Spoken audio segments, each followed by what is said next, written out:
this is an iHeart podcast. Guaranteed human.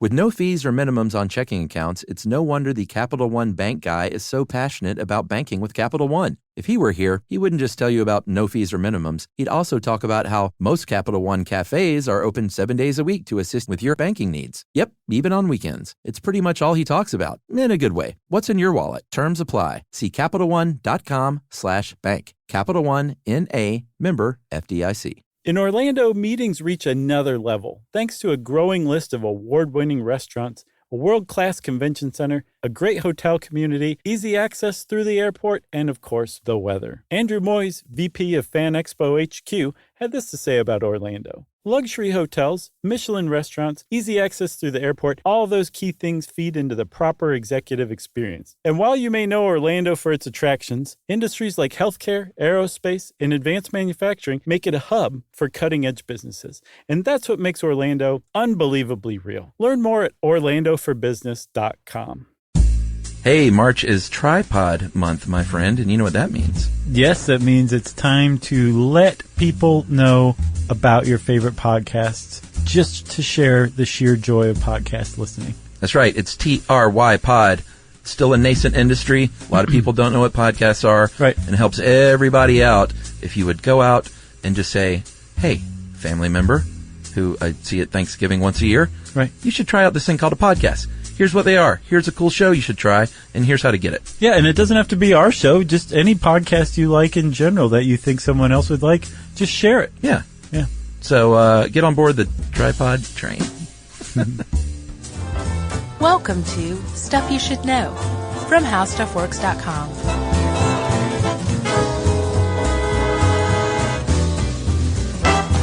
Hey, and welcome to the podcast. I'm Josh Clark, and there's Charles W. Chuck Bryant. Say hi. Hello. And there's Jerry. Jerry, say hi. Jerry can't talk because the tape is still holding after all these years. Yeah, it's amazing. Well, at any rate, it's stuff you should know. That tape has gotten kind of gross. There's like hair stuck to it and everything. We should swap it out every now and then. She screams, though, every time we do. Well, the little slit that we have cut so she can drink her miso through a straw is getting gamey. Yeah, it is. I think some of that miso has a little bit of meat in it. Oh. You didn't like that one, huh? No. Well, I find that satisfying. I find it ironic that we're podcasting today on this fast thing because I've had the lowest energy today of any day I can think of in a long time. They need to bring Surge back just for days like today, man. Because I would strongly recommend you drink a Surge brand beverage. I'm not into those things. Dude, Surge was so good. I'm not into any of them, but I've tried one once when I was super low energy. I'm not going to name it, but yeah. It made me feel like I was going to have a heart attack. Oh, yeah. It's like, this doesn't feel good. No? Yeah, no, not at all. So what about coffee? You've been drinking coffee lately, right? Have you fallen off of that? I've fallen off, but I had a triple this morning. Whoa. Triple espresso latte. That's why you feel low energy right now. You're crashing, man. Well, I was low before and low after, so it's kind of just the thing. Are you okay? I'm fine. Personal problems that I don't feel like telling a million people about. Do we have 1 million listeners? Oh, I don't know. Who knows? Let's say... What's a listener? What's a download? Right. Are these bots? Who knows? No one knows. Well, that's good. That was a nice conversation. Well, I'm super hyped up, Chuck, and do you want to know why? Because you had a Surge energy drink? I didn't, no. Because literally every project that Elon Musk has his hands on, I am jazzed about. He was, in our short-lived television show, supposedly he was your man crush hero idol. Yes, yeah, and actually it has grown exponentially since then. Like, the more I found out about him, the more I actually have come to, I think he's a pretty cool dude. Let's put it like that. Would you, have such a crush on him if his name was like, Bill Burles? I actually have a crush on a guy named Bill Burles. All right. So, yes. All right.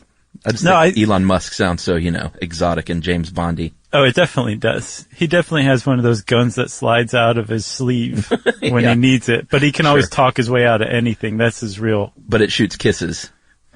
Right. So anyway, I'm not the only one. Yumi actually loves the guy a lot, too. I'm sure. You got to watch out for that, though. Well, it's like a nice, respectful love from a distance. So I'm not threatened by it. Just don't let them in a room together, ever. Right. She has this T-shirt. It says, "Save us, Elon," which is pretty cool.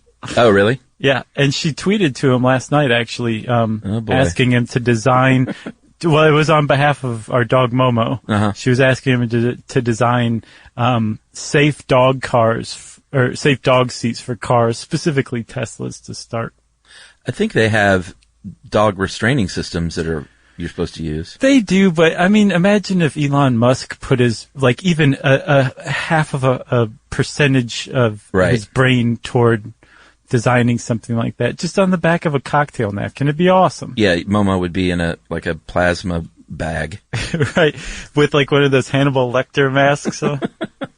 She'd look so cute. Oh, boy.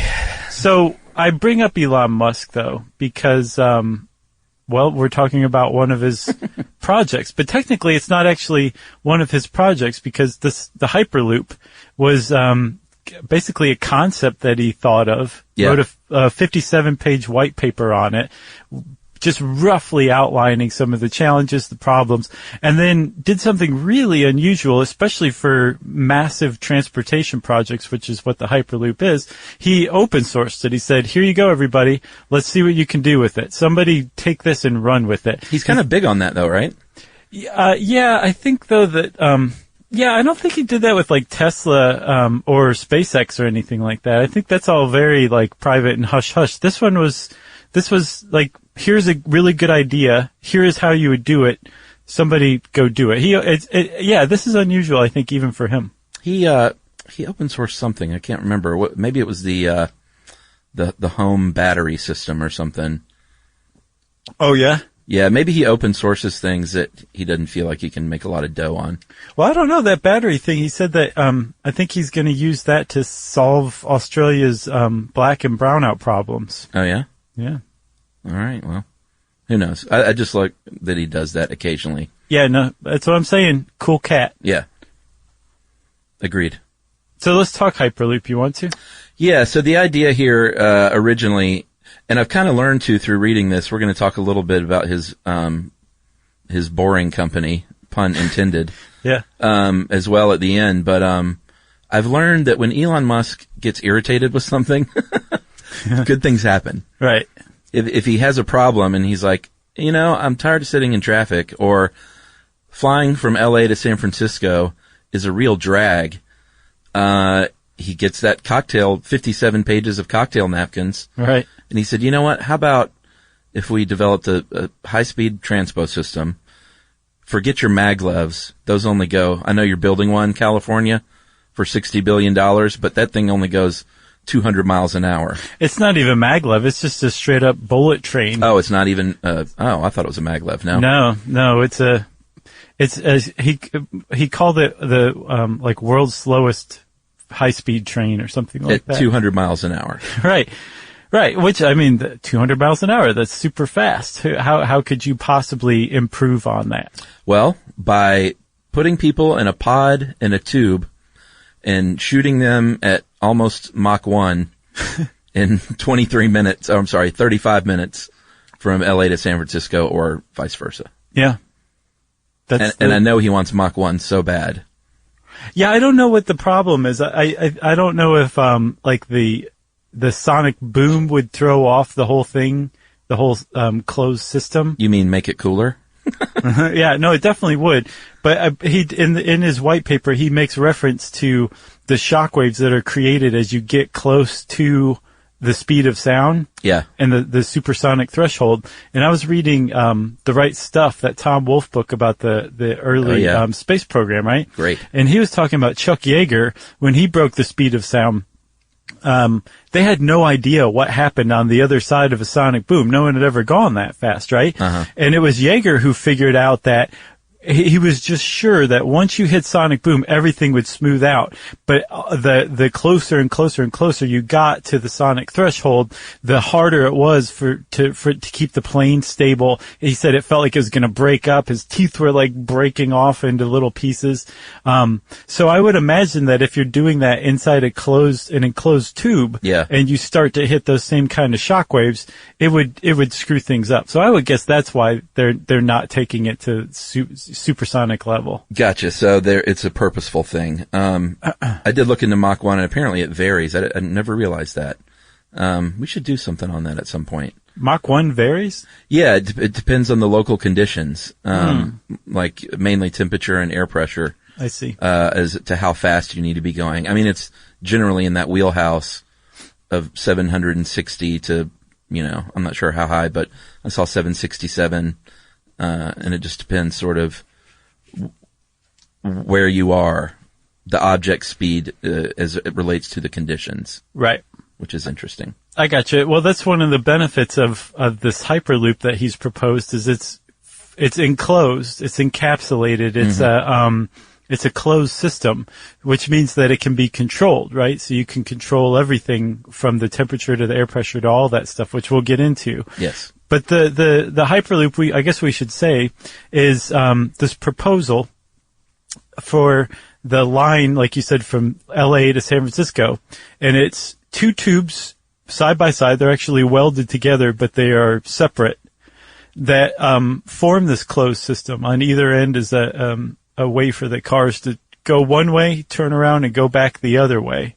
And like you said, it takes 35 minutes for this journey, a one-way journey. I don't even know if you call that a journey.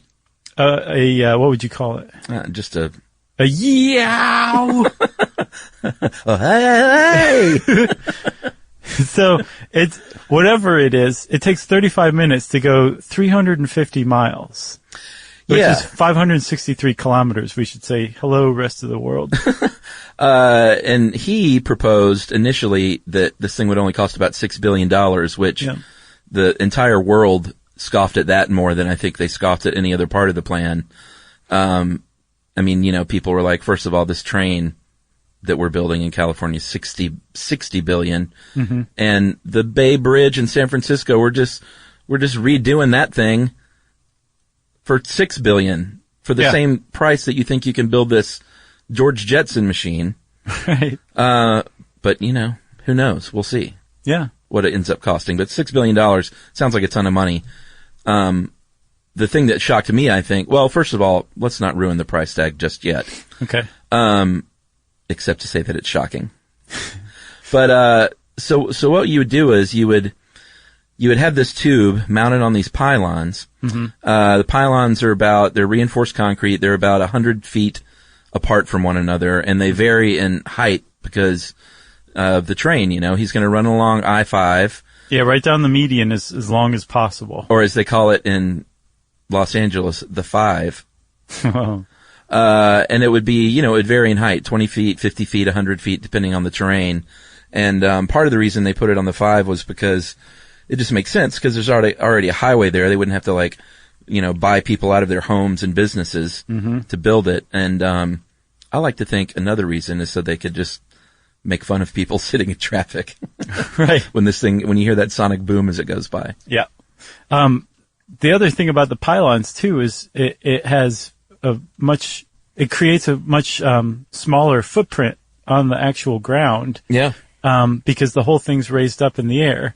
And those pylons they're going to be 20 feet wherever possible. It's going to be about the average height off of the ground of the Hyperloop. Earthquake proof, supposedly, which is a big deal. Yeah, there's going to be dampers in the pylons, so that it could take a pretty decent sized earthquake. And then I guess the whole process of running this system will cause some expansion and contraction.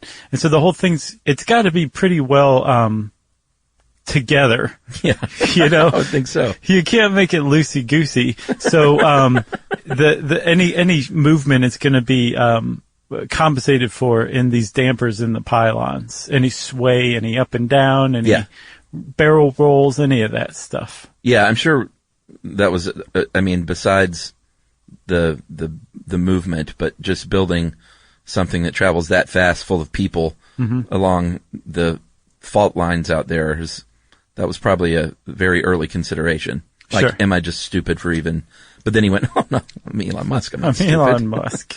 So when he first started, I guess what the people like Elon Musk would call blue sky territory, people started throwing out ideas. He assembled a team and they were like, hey, you remember those, cool pneumatic tubes in offices?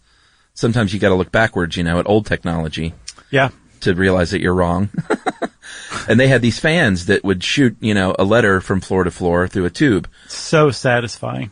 Oh man, those are the best. It's the same thing that they use when you do a drive-through banking thing. Yeah, does anyone do that anymore? Sure. All right. I can't remember the last time I went to a bank. I do. I'm like, I've got too much gasoline in my car. I need to get rid of some of it. And I need to bank. And a lollipop. Right. I'm going to combine those two. So, they had that idea to use these giant fans, and he said, I don't know if he personally said this, but they basically said, not a bad idea. It is possible to build a fan that large, but over 350 miles, that's going to create a lot of friction with this thing, and it would explode. Something interesting is somebody actually created that very system in London in 1864. And it exploded? It didn't explode. It ran for a year, apparently, without major problems. It was called the Crystal Palace Pneumatic Railway. Oh, I think I've heard of that. The thing is it wasn't trying to go 1,000 kilometers an hour. Right, sure. It was just putzing along like, isn't the future amazing? Yeah, We're in a pneumatic railway. But it worked, right? So it had actually, that had worked, but for what the Hyperloop is trying to be, pneumatic it wouldn't work. It would just create too much drag, pushing a column of air 350 miles. Too much friction. Too much friction, yeah. So the pneumatic one, he said, nah, we're not doing that. By the way, that made me think, the exploding thing. Did you know that cars don't really explode? Like a car on fire? Oh yeah, I think there's a lot of safety features that keep it from doing that, right? No, it's just gasoline just doesn't explode like that.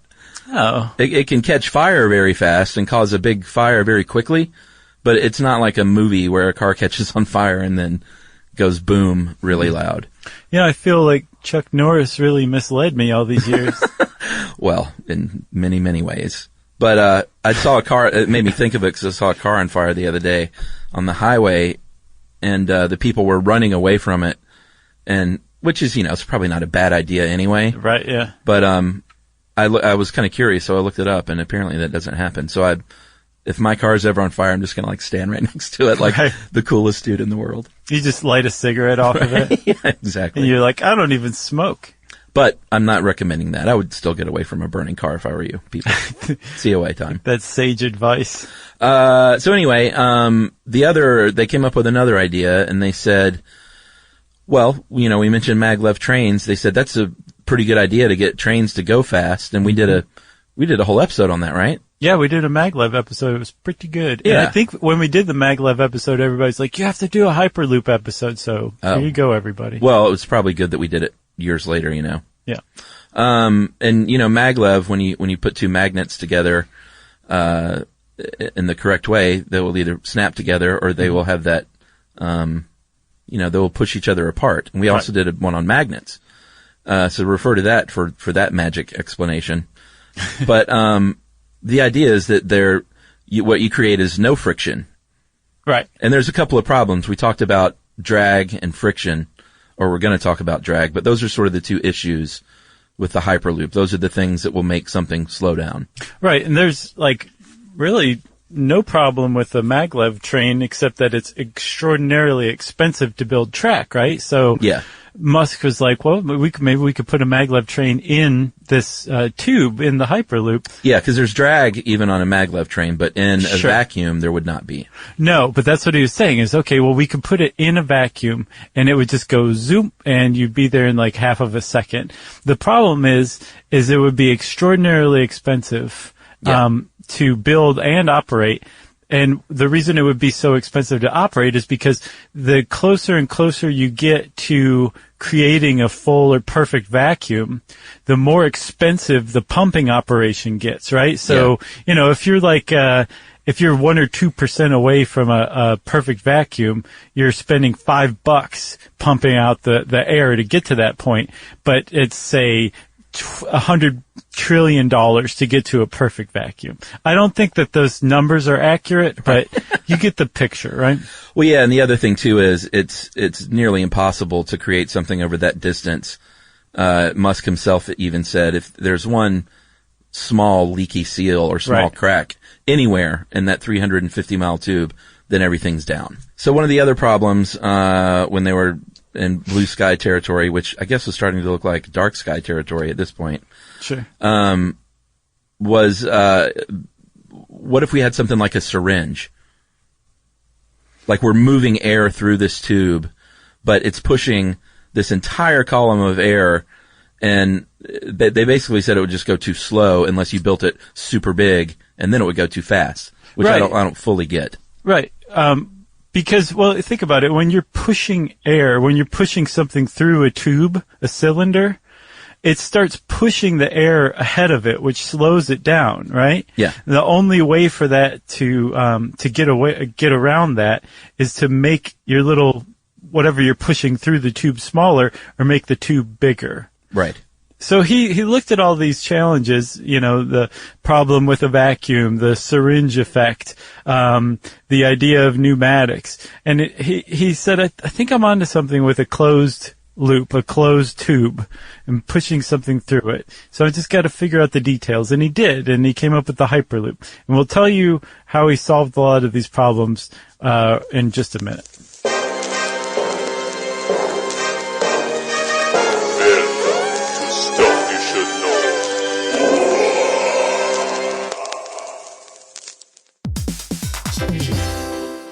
Hey everybody, we're here to talk to you about Wayfair, who believes that spaces should be functional, they should be comfortable, they should be well designed, and they can be well designed by you with their help. Your updated space should feel more comfortable, inviting, and practical for everyday use. And we're talking about outdoor seating. We're talking about grills. We're talking about major appliances. If you need storage solutions, Wayfair can help you out. Patio lighting, rugs, decor. It is your one-stop shop for home. Yeah. I mean, it's getting nice out, so it's time to think about living outdoors for the next few months. And Wayfair knows that outdoor furniture, it's heavy, it's intimidating to assemble. So Wayfair has stepped in and said, we're going to handle the hard part so you don't have to. That's right. You can shop Wayfair Verified, your shortcut to the good stuff. And that means their team of product specialists are going to vet everything by hand using a 10-point inspection, testing things like, quality materials, functionality and features, and even how long it takes to build that piece of furniture. And the overall experience save time, reduce hassle, and improved convenience. Patio season is here, and these deals won't last. So head to wayfair.com right now to get your outdoor space ready for way less. That's WAYFAIR.com.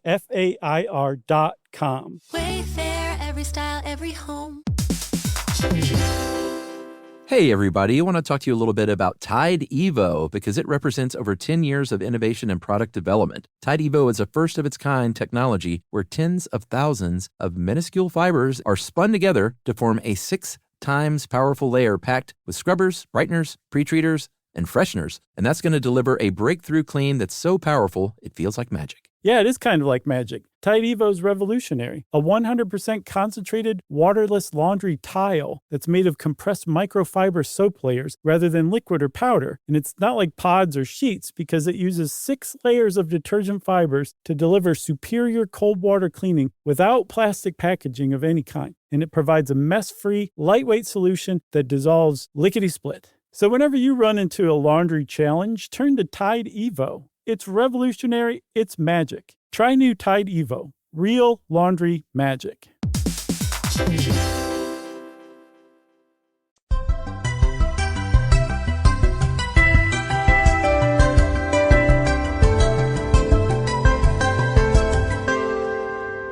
All right, so he does not work in a vacuum, even though he works on a vacuum. That was terrible. Yes, it was. But he has a great team of brilliant people. So he gets his engineers, the same folks who work on the Tesla and the same people at SpaceX.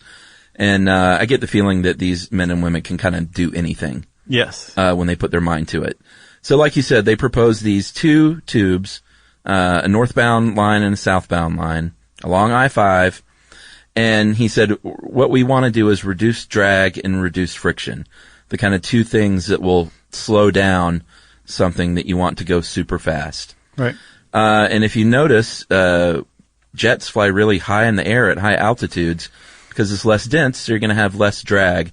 So he said we can recreate that by manipulating the air pressure in that system in a big, big way. Yeah, by dropping it tremendously. Like, hugely. So he figured out that you don't have to have a vacuum. Like, sure, a vacuum's nice, but it's just so prohibitively expensive to pump the air fully out of an enclosed system. And all it takes is one little leak and the whole thing's toast, right?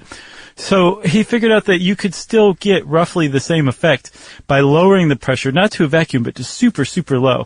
And what he settled on was about 100 pascals of air pressure within the tube. Yes. That's extremely low air pressure. It's something like a sixth of the air pressure on Mars, which is pretty thin, but if you haven't been to Mars, it's actually about 1,000th of the air pressure at sea level on Earth. So It's significantly lower pressure air, which just means the air is thinner, which means things will move through that tube with that low pressure air much more easily with much less drag. Right. So the other point to having very, very low but not a full vacuum as far as air pressure goes is even if there was a crack or something in the tube, you can still pump that air. You can overcome it by pumping air out a little more, but it's not going to raise your cost to $5 or $10 trillion again because you're not creating a vacuum. And just a little duct tape, and you're all set. Right. So it's a durable system that you can do with existing technology. Right. So you've got your drag solved in a way. But then you have the friction problem. What do we put this thing on wheels? Do we want it on magnets? He kind of had already decided against that. So he said, what if we put it on skis and did sort of like and it's a perfect way to describe it in this article, like an air hockey game. We have these tiny little holes blowing air up from the bottom, and that is what makes the train not have contact with I guess the track, whatever that would look like. Right. Or the inside wall of the tube. Yeah.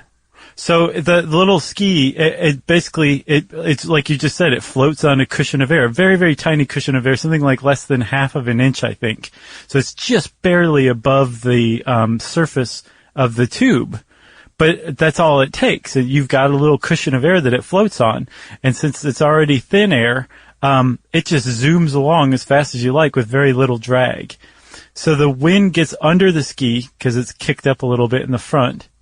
And then amazingly, astoundingly, they also design these skis so that little bursts of compressed air shoot out of the skis to help support that cushion whenever it starts to erode, like say at a turn or because it starts to get too hot underneath.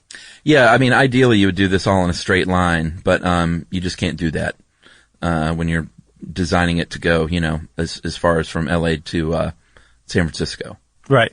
So to get this thing to continue this airflow, because it is a closed system, they have a really, really powerful electric compressor on the front of the pod that pumps air to the back. Yeah, pretty amazing. Like, instead of forcing the air to go around it, it allows a lot of it to go straight through.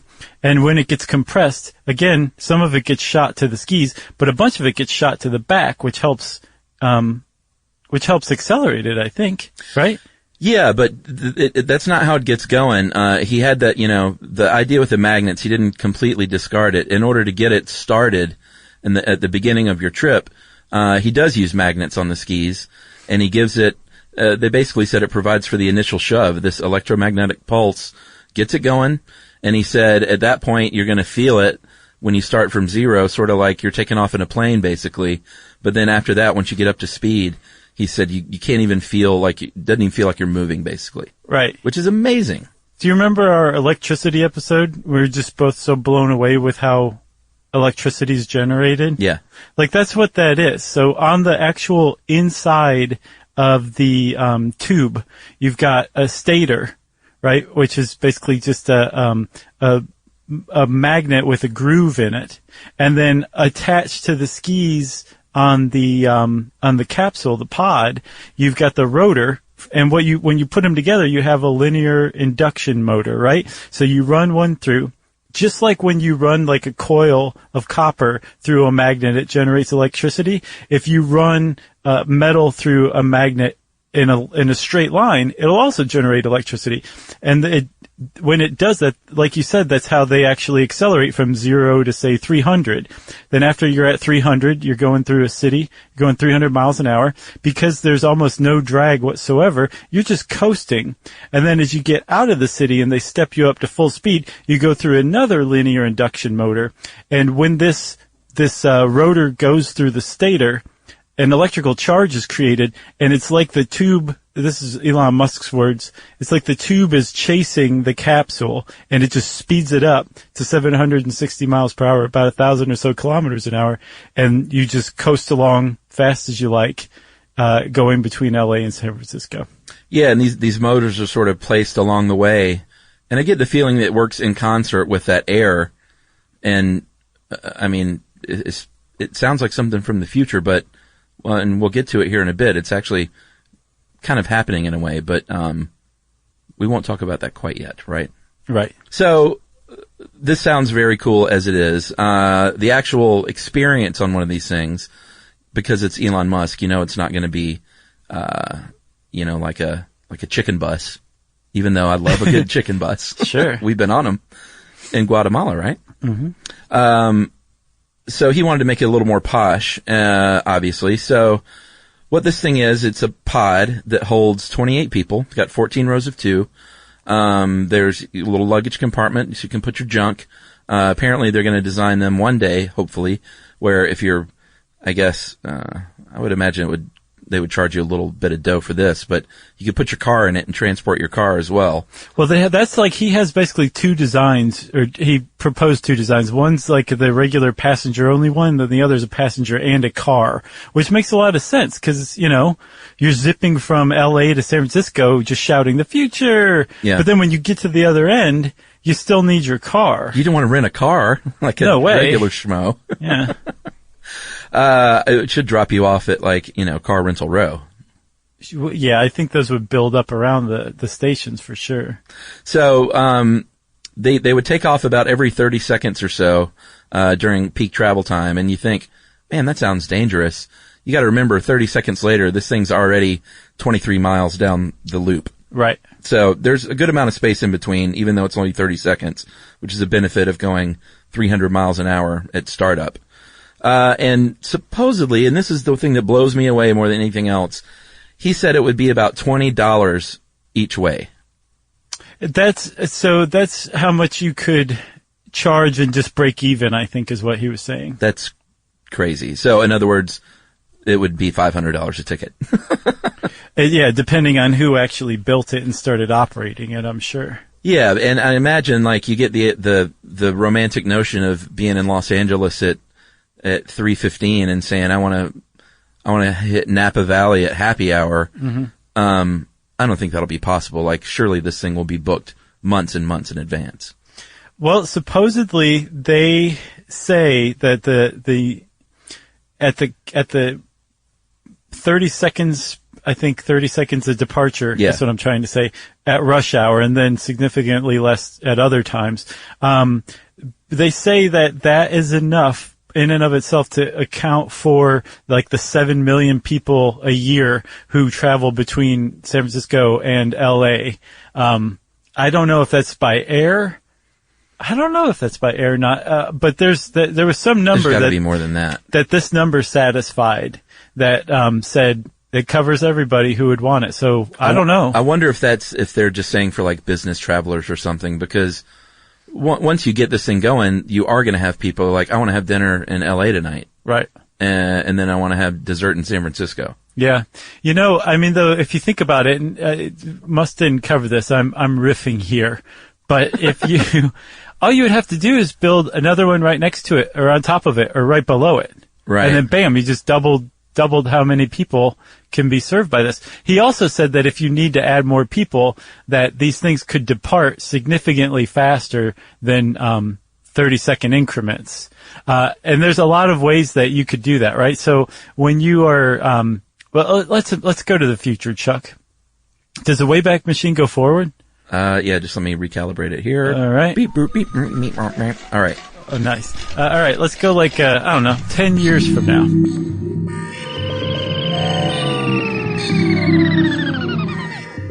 Okay, so here we are. We are at the San Francisco end of the Hyperloop station, right? Oh, I'm dead. So what? You're not dead yet. Oh, okay. That's 12 years. Oh, great. In the station, you and I are handing off our baggage to a friendly Hyperloop employee, right? Uh-huh. Aren't they smartly dressed? Yeah, those loopers are on the ball. They're all wearing silver jumpsuits, everybody. Uh-huh. So they take our luggage, they put it in a luggage pod, and it's just it's just a pod, right?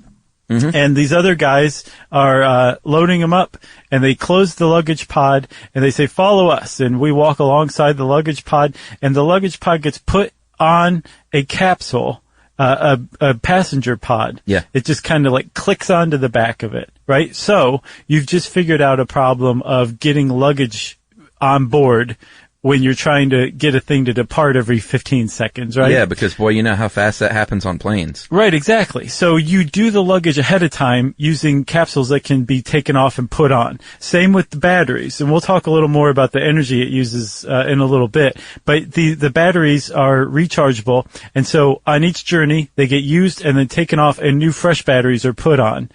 And then the passengers get onto the actual passenger compartment through gull-wing doors, which are just cool, right? Oh, yeah. You get in, you take your seat, the gull-wing doors close, the luggage compartment has been attached to it, and the new batteries are on, and you're off. You could conceivably do that in 15 seconds if you made everybody run and clapped your hands.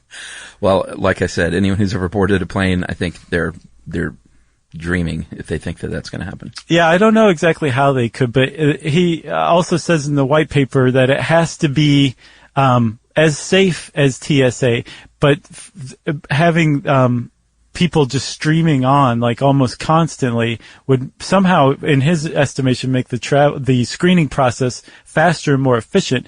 That I don't understand, but I'm quite sure that whatever TSA is doing could be made more efficient. I have total faith in that. It sounds like you'd be in a queue, sort of like a roller coaster ride.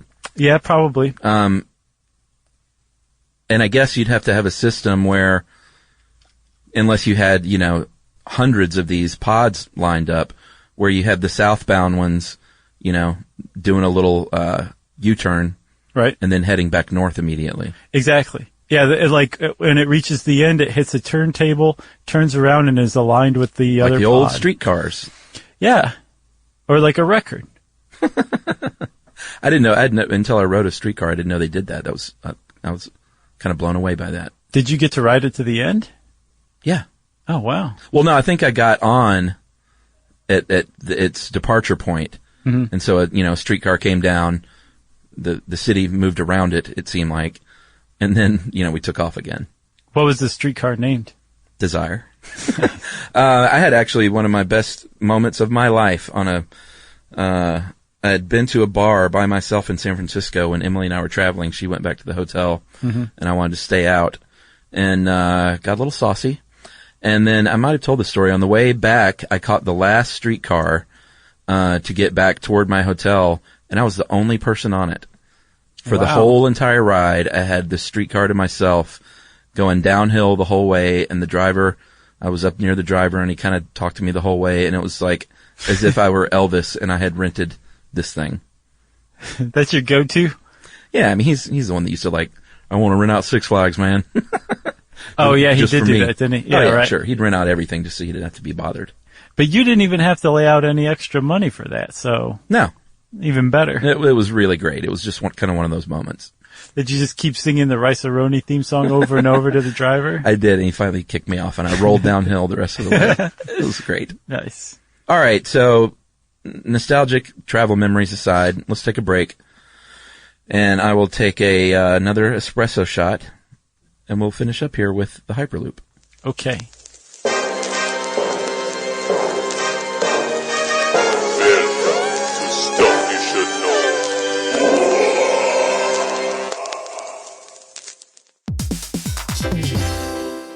Hey, everybody. I want to talk to you a little bit about Tide Evo because it represents over 10 years of innovation and product development. Tide Evo is a first-of-its-kind technology where tens of thousands of minuscule fibers are spun together to form a 6 times powerful layer packed with scrubbers, brighteners, pre-treaters, and fresheners. And that's going to deliver a breakthrough clean that's so powerful it feels like magic. Yeah, it is kind of like magic. Tide Evo is revolutionary. A 100% concentrated, waterless laundry tile that's made of compressed microfiber soap layers rather than liquid or powder. And it's not like pods or sheets because it uses 6 layers of detergent fibers to deliver superior cold water cleaning without plastic packaging of any kind. And it provides a mess-free, lightweight solution that dissolves lickety-split. So whenever you run into a laundry challenge, turn to Tide Evo. It's revolutionary. It's magic. Try new Tide Evo. Real laundry magic.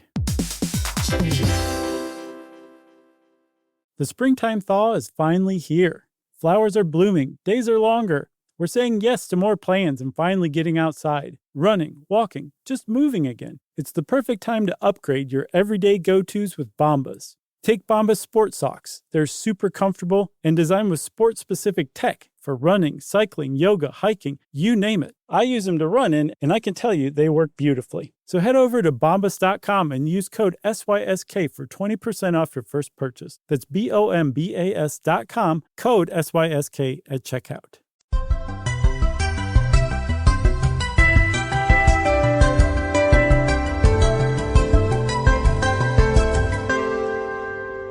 So before we left, we didn't quite finish. Once you get on this thing, they're a little under 7 feet tall. So if you're a tall person or you have claustrophobia, it might not be for you.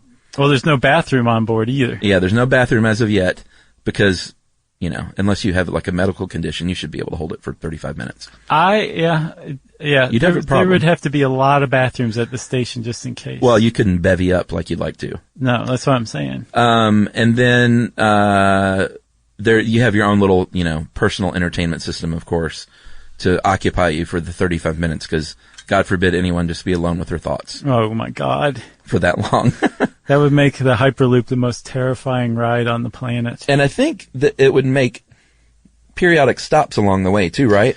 No, it's like that's proposed that you could have stations that branch off. Right. I don't think it would be a lot. There's probably, and there may be an express model, kind of like a subway, but it's not like, we're going to stop in Bakersfield and Modesto. Or maybe we can get a sandwich or something. See the sights. Yeah, that's what the buses do.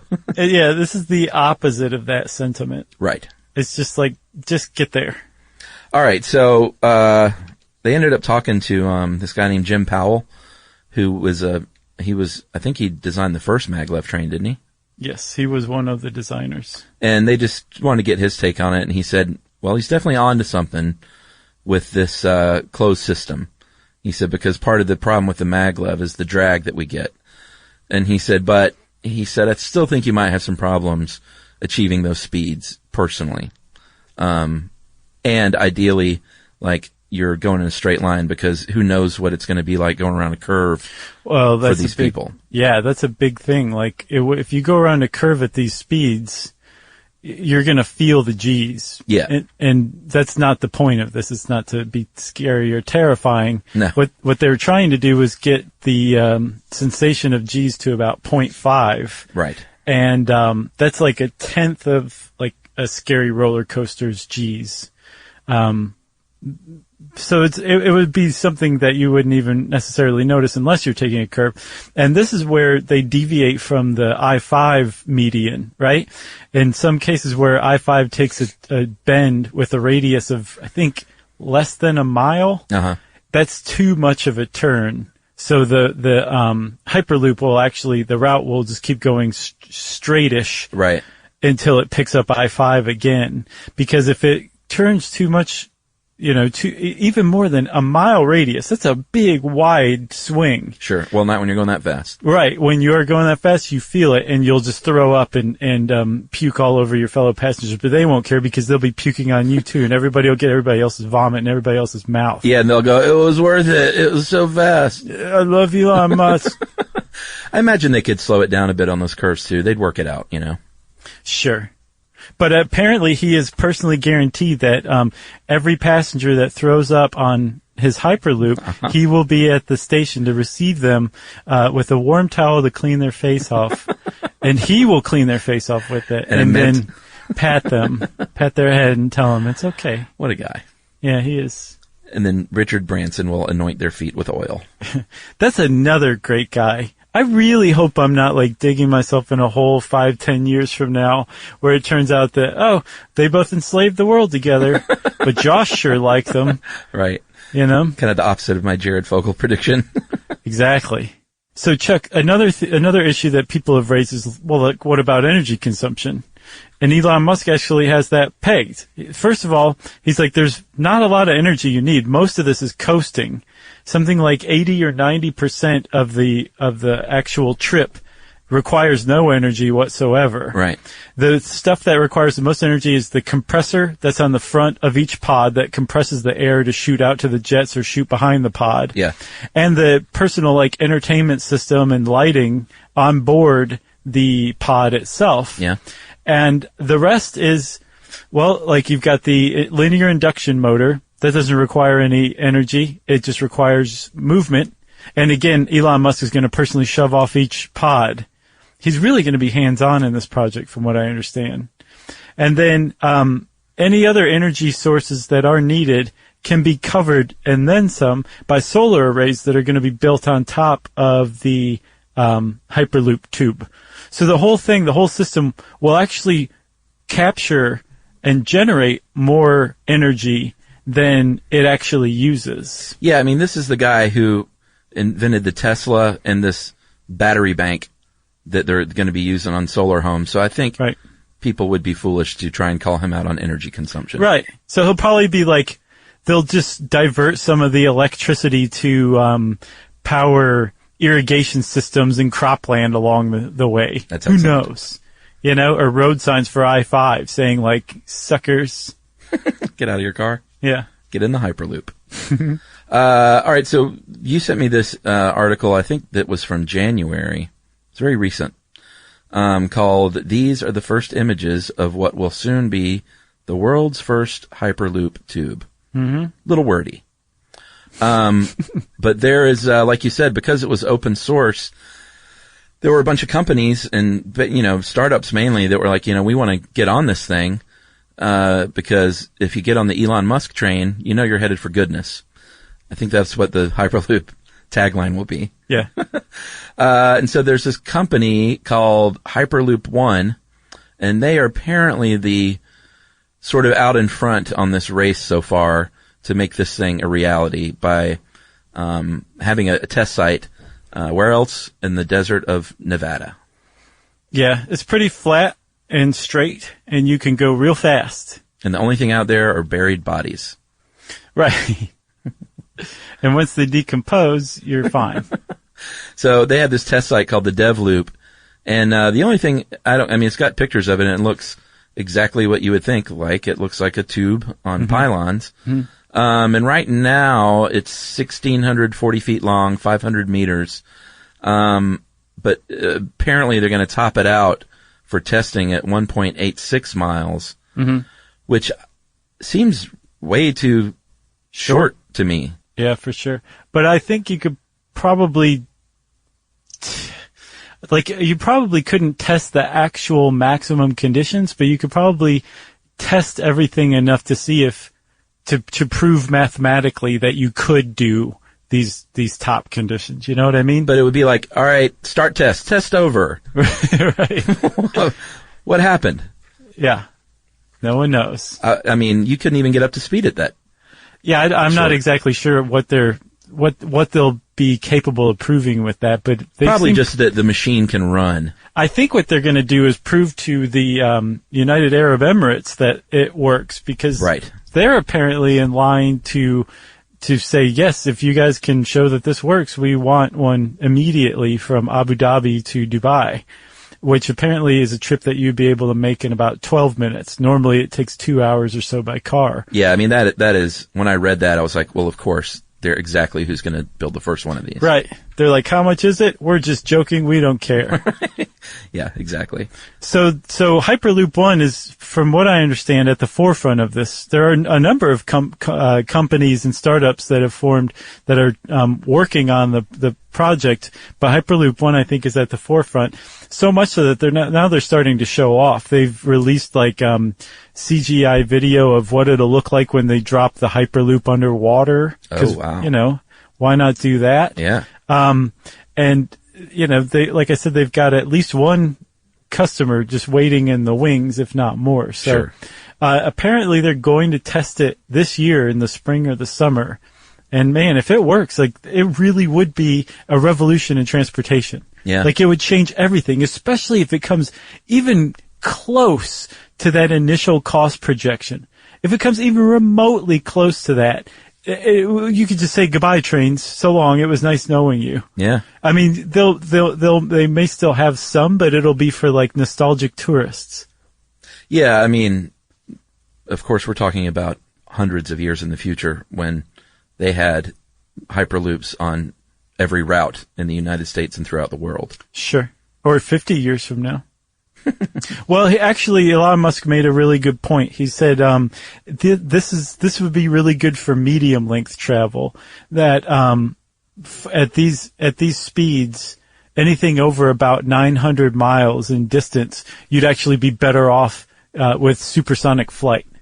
Yeah. I mean, what I would see them doing is doing, like, you know, Boston to DC and doing up the coast. They would serve the coastal elites, as they call them. Right. And forget the rest of the country. Right. That's how it always works. Yeah, flyover, I guess, is what they call it. I don't know what they'll call it when it's a Hyperloop. Zoom over? Yeah. V over? Zoom past? Sure. One of the other things that people raised, though, I wanted to say real quick was safety. And apparently this is one of the other ways that it's revolutionary, is that it's fairly safe in ways that other modes of transport just aren't. One of the main reasons that it's safe is because it's an enclosed capsule, which means that you take weather out of the Equation? Yes. You're not very good at math. No. Yeah, that makes sense. Yeah. And each car, I think, is going to be equipped with brakes, like mechanical brakes, and wheels. So, like, if something happens, if the whole thing loses pressure, you can just drive along. Yeah, I wonder if you would have to be strapped in. Yes. Oh, you would? Mm-hmm. Okay, because I imagine going from 700 miles an hour to 0, if one of the other ones is stopped in front of you, that would be a pretty quick braking. Yes. So the air pressure sensors would control the brakes on each car. So if one of them started to stop or something, or the thing started to lose air pressure, the system started to break down, all the cars would be directed to put on their brakes. Wow. And the other thing, I thought this was pretty interesting too. If you had like a medical emergency on board one of these things, Elon points out that you'd just be better off completing the route and then having EMS waiting for you when you got off. That'd be quicker than anything else, yeah. Way quicker, yeah. So you just sit there and hang on. Stay away from the light. Wow. Until you got to San Francisco or LA. So earlier on, I talked about his boring company, that it was a very purposeful play on words. And like I mentioned earlier, when Elon Musk gets aggravated, things start happening. Mm-hmm. He was in, I think it was late last year in December, he was in traffic. And he literally just tweeted out that he was in traffic. And he literally said this: "Traffic is driving me nuts. I'm going to build a tunnel boring machine and just start digging. Sad." Oh, did he say sad, really? No. Oh, thank goodness. And people thought, all right, Elon Musk just fired off a tweet about something, so we know he's not one to just shoot his mouth off. No. 'Cause he backs up what he says in most cases. And he has done this. What he's trying to do is build this tunnel boring machine that would increase tunneling speed by, he said, between 500 and 1,000%. And the idea is to go down. He's basically like, if we want to improve traffic, you can go up or you can go down. We're already too dense to keep building roads, basically. Mm-hmm. And he said going up isn't a great idea, I guess, because I'm going to have my Hyperloop up there. So he said, I'm going to start digging. So right now they have dug under SpaceX a test trench. And this is December. This is like 3 months later. They've already got a test trench that's 30 feet wide, 50 feet long, and 15 feet deep that runs under SpaceX. And he sees a future, basically. And it's problematic in cities because there's already a lot going on underground. But basically he envisions a future where they have these incredible tunnels that are dug very, very fast beneath cities where you could have highways, trains, and they even asked him, are you going to combine your Hyperloop through these underground tunnels? And he just tweeted back, maybe. Yeah. So I guess he, was just being a little coy there. Yeah, I took it more like, maybe. He should have done ellipse ? Then. Right. And then fingers crossed sign. Right. We know what he means. I got one more thing, man. So the Hyperloop was predicted back in 1965. Did you know that? What? That doesn't surprise me. Some science fiction writer? Yep. And actually a science fiction comic strip guy, who his name was, this name is amazing. Athelstan Spillhouse. Wow. Yeah, pretty good name, right? He decided to create a comic strip back in the 60s called Our New Age because he wanted to get American kids interested in science to keep up with the Ruskies, right? And in one of the comic strips, he basically talks about the Hyperloop, this pod carrying passengers floating on air, traveling at hundreds of miles an hour within a tube to solve traffic jams. It's like the Hyperloop. It's pretty cool. I for some reason thought there would be like 10 different comic books that did this. It just seems like back then that would be such a sort of obvious thing to do. Yeah, I guess so. But hey, maybe it was just Spillhouse. Just Athelstan Spillhouse. It sounds like sounds like evil Simpsons character or something that would come into town to do something bad. I'd like to hear Sylvester the Cat say that name. You got anything else? Nope. Okay. Well, everybody, let's apply some pressure on Elon Musk to get some dog seats made for cars, okay? Yes. Help me out. If you want to know more about the Hyperloop, type that word in the search bar at howstuffworks.com. And since I said that, it's time for administrative details.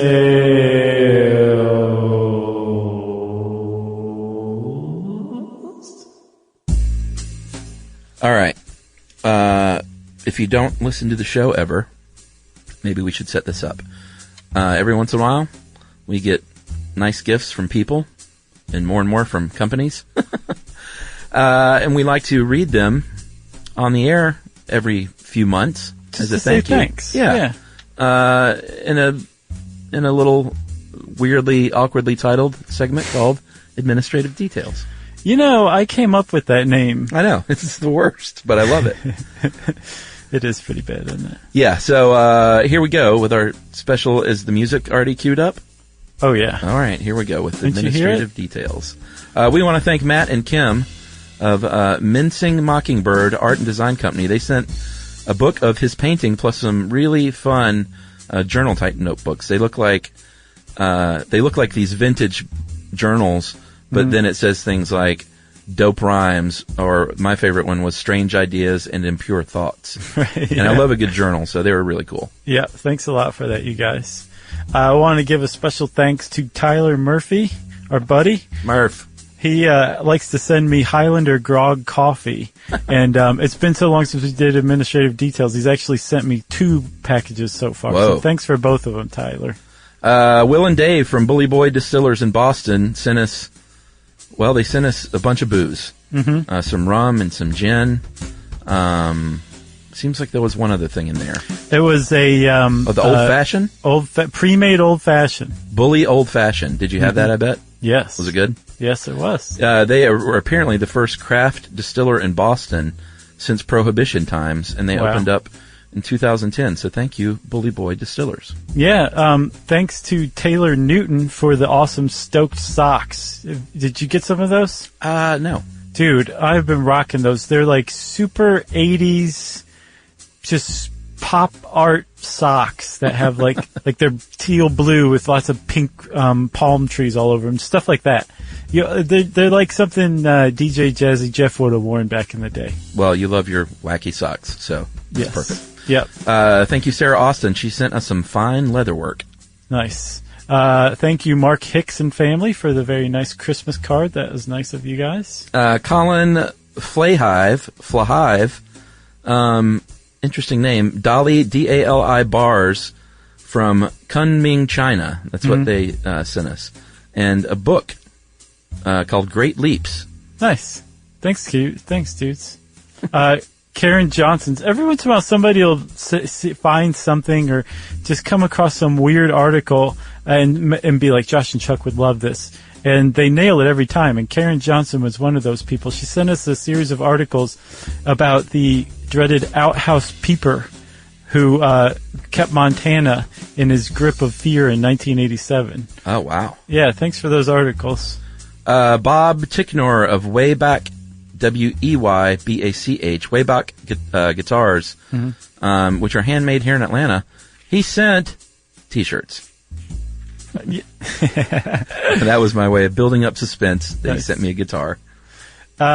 Huge thanks to Narelle, who gave us a bounty of Australian candy, and thanks to a lesser degree for the tube of Vegemite. Snowdrop Gin. Thank you, Tim, from Saxton's River Distillery in Vermont for the Snowdrop Gin. Nice. Is that good? Delicious.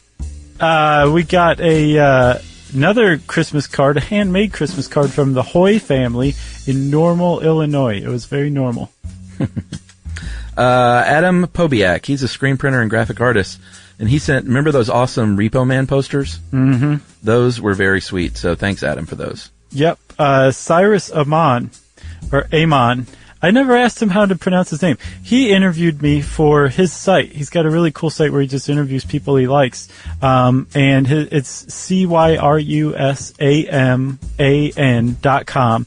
And he, just a total class act, just to say thanks for the interview, sent some homemade chocolate chip cookies that were amazingly delicious. So thanks, Cyrus. We got an assortment of shrubs, like drinking shrubs, not for the lawn, from shakerandspoon.com. Oh, those are good guys. They're advertisers with us now, too. Oh, well, fantastic. Yeah. Thanks, everybody over there. And speaking of booze, where would we be if we didn't thank our good friends at Crown Royal? Yes. For always keeping us wet. They sent us, not only did they give us some XR, which is like really, really, really good whiskey. It's almost like cognac-y whiskey. It's so good. They made us personalized velvet bags, like Crown Royal bags, that have our names on it, so we can say, that's mine. Sally Franklin, she works for Crown Publishing Group. They sent us a couple of great books about women in science, one called Women in Science, and one called Headstrong, 52 Women Who Changed Science and the World. Good stuff. And they are on our bookshelf here at work now, and everyone reads all these things, so it's great. Yep. Alex Kernow sent us some amazing prints of states that his fiance makes. They're just beautiful and super kind of old-timey looking. They just have a nice look to them. And you can find them at Stampily, Stampily, on Etsy. So go check those out. And thanks, Alex. Skyla Brown, Skile, sent us her book, To Stay Alive. She said that we inspired her with our episode on the Donner Party, and she actually researched and wrote a book about it. Nice. Yeah, it was great. Wow, we inspired a book. That's wonderful. Yeah. Kaori from Tokyo, who sent us a beautiful holiday card. Just gorgeous, and some wonderful origami stars. So thank you very much. Our friend Jamie Buckner is a filmmaker and sent us a DVD copy of the indie film that he made called Split. Nice. Which is available also on your video on demand and Amazon and iTunes if you want to check that out. Split. Matt Drager sent us some homebrewed beer. Thank you, Matt. Raymond, Biesinger, all three of them. They sent some really cool poster prints. These are the ones And I really love this stuff. They sent Atlanta in 1871 to me and Toledo in 1876 to you. And you know how I love my maps. And these are, you can find his work at 15 spelled out FIFTEEN.ca. Yep. The last one for me for today is from Doug Frumpkin. Thank you, Doug, for sending us coins from the Nuclear Regulatory Commission. Who knew? I'm assuming that they're not irradiated. And my last one, and we're going to continue this on our next episode, Kevin from KevinDraw.com sent us hand-printed note cards made from soy ink, and they were quite lovely. Nice. So well, thanks, everybody. Yeah, thanks a million, everyone. Keep them coming, huh? Absolutely. And if you want to get in touch with us, you don't actually have to send us anything. You can just say hi if you like. You can tweet to us I'm at Josh_Clark and at SYSK Podcasts. Chuck's on Facebook.com/Charles W. Chuck Bryant and at Facebook.com/Stuff You Should Know. You can send us an email to stuffpodcast@howstuffworks.com. And as always, join us at our home on the web, StuffYouShouldKnow.com. For more on this and thousands of other topics, visit howstuffworks.com.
When it comes to small business, people want to talk to people, not bots, not voicemail. Your customers or clients want a real human connection, and that's exactly what they get with Ruby. Ruby is the virtual receptionist company that takes care of your callers when you're unavailable, in the middle of something, or just don't want to pick up. They can answer, screen, and transfer calls, as well as take messages, collect payments, book appointments, and more. All while saving you time and making the people you serve feel special. It's available 24/7, 365 days a year, and is 100% based in the U.S. See how it works at ruby.com, or better yet, give them a call at 844-900-RUBY. The next time you end up with something on your shirt, don't turn to your usual detergent. Check out Tide Evo. Tide Evo represents over 10 years of innovation in product development. It's a revolutionary 100% concentrated waterless laundry tile made of compressed microfiber soap layers rather than liquid or powder. It's not pods and it's not sheets. It uses 6 layers of detergent fibers to deliver superior cold water cleaning without plastic packaging. It's mess-free, lightweight, and dissolves quickly. Try new Tide Evo. Real laundry magic. This is an iHeart podcast. Guaranteed human.